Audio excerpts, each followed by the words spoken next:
Pasangan bakal calon wali kota Palembang, Harno Joyo dan Fitriyanti Agustinda, secara resmi mendaftarkan ke KPU Kota Palembang untuk mengikuti Pilkada serentak 2018.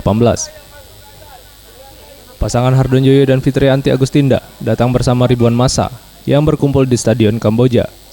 Pasangan Harno Fitri didukung oleh 5 partai politik, yakni Demokrat, PDI Perjuangan, PAN, PKB, dan PBB, dengan total 26 kursi di DPRD Kota Palembang. Harno Joyo, bakal calon wali kota Palembang, menghimbau kepada masyarakat untuk senantiasa menjaga keamanan selama musim pilkada berlangsung. Dan untuk pasangan bakal calon lainnya, selalu menjaga sportivitas dengan tidak melakukan kampanye hitam. Harapan kami, tentu kami sangat menghimbau utamanya kepada tim sukses, kepada seluruh relawan, kepada seluruh kader. Mari kita berkampanye dengan cara yang elegan, tidak black campaign, tidak menyudutkan pasangan-pasangan yang lain.